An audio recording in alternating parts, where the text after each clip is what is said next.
YouTube. Happy Friday. You know, I am. I don't know where you are in the world, but good evening, good morning.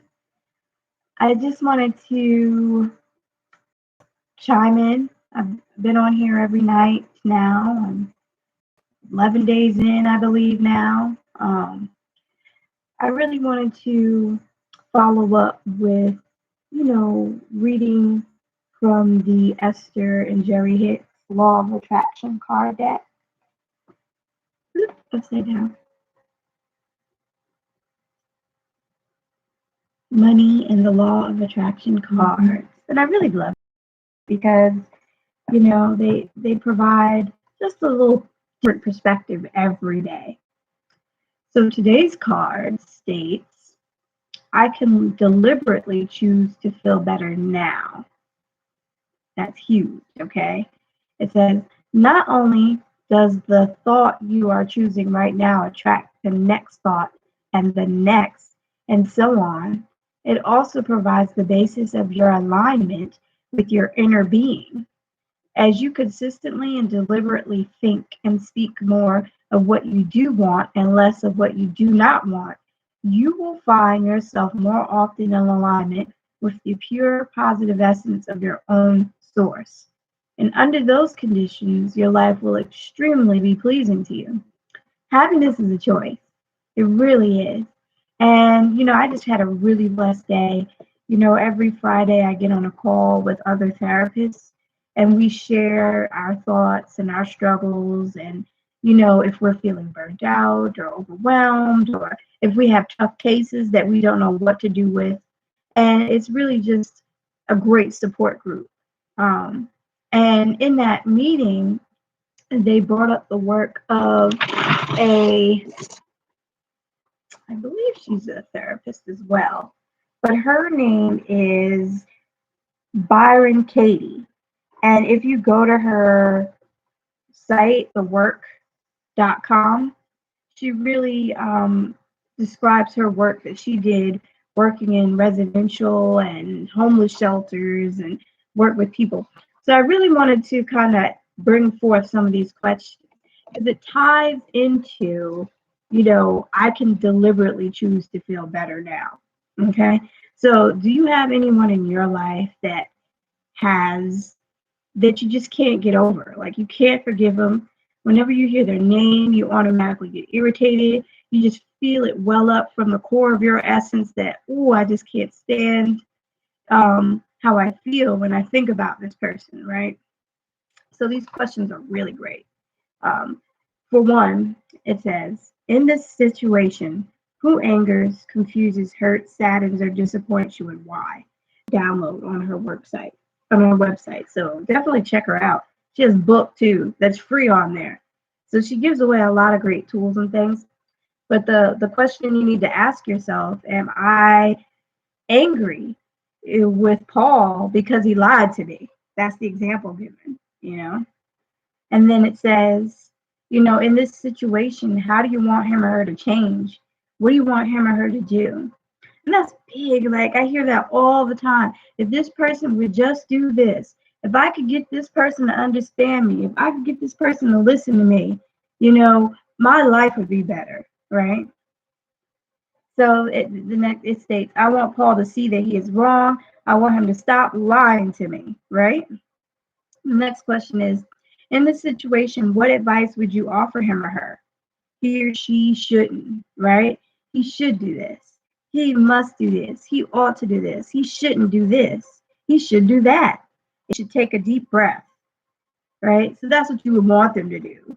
But if Paul is not ready to calm himself and to relax and not ready to put down his sword and make amends with you, Paul is not going to do that, right? So then it says, in order for you to be happy in this situation, what do you need him or her to think, say, feel, or do, right? It says, I need Paul to stop talking over me. I need him to really listen to me. That's what she wants. That's what the behavior is that she wants to see from Paul so that she can be happy, right? And then it says, what do you think of him or her in this situation? Make a list. It says, Paul is a liar. He's arrogant. He's loud, he's dishonest, and he's unconscious. So what he does, he doesn't even think about it. He just does it. He doesn't think about it, and he's a liar, and he's arrogant, and he's just you know what, right? What do you think of him or her? Make a list. What is I don't want to ever experience again? I like that question. I don't ever want Paul to lie to me again. I don't ever want to be disrespected again. So now that you kind of got it all out, this is a great way to get it out. If you're really frustrated with somebody, get it out. You know what I mean? And then it says, is it true? Is it true that Paul lied to you? Sometimes we're running off into left field, and what we're running off into the hills about didn't even really occur. You just automatically assume that this is what they were thinking and doing, right? Can you absolutely know that it's true? Yes or no? How do you react? What happens when you believe that thought? So what happens? When you believe that Paul lied to you, what happens? What happens in your body? What happens in your thinking? What happens? What do you do as a result of that? Who or what would you be without that thought? So if you didn't have that thought that Paul's a liar, who would you be? Would you be someone that's at peace with the situation? Would you be someone that is empowered? Would you be someone that is confident? Would you be someone that is secure in themselves?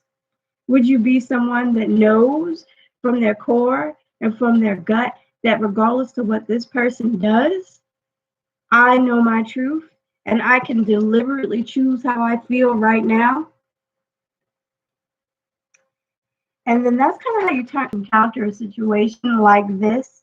You can pull it out and ask yourself these questions to help you kind of talk your way out of it. So there's so many tools out there, y'all. If you don't have the tools that you need to accomplish whatever goal you have, don't be afraid to ask for help. Don't be afraid to go buy a book and read it. Don't be afraid to maybe seek some spiritual counsel or go to the doctor or whatever it is you need to do that. Because there's somebody out there that does know. There's somewhere that it has been recorded or documented on how to deal with these situations. So it's very important to not be afraid to ask for help.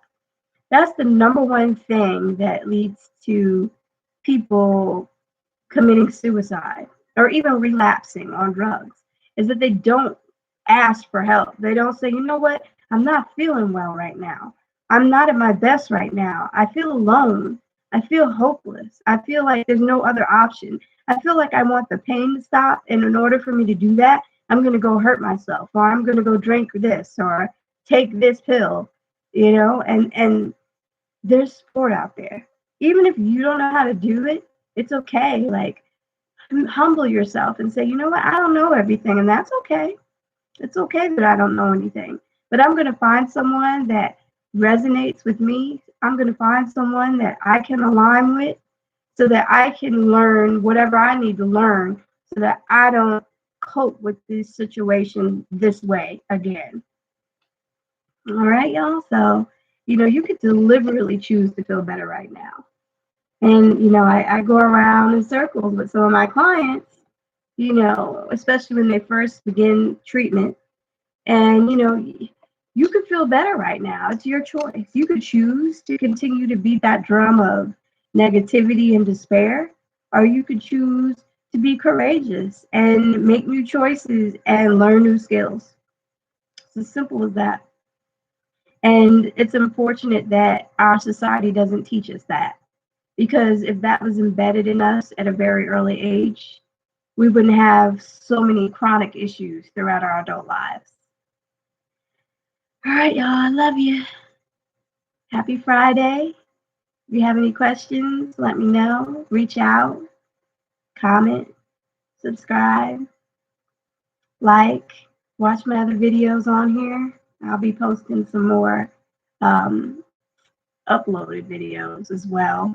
I got some of Matthew too coming their way. All right, you guys. Love you. Bye.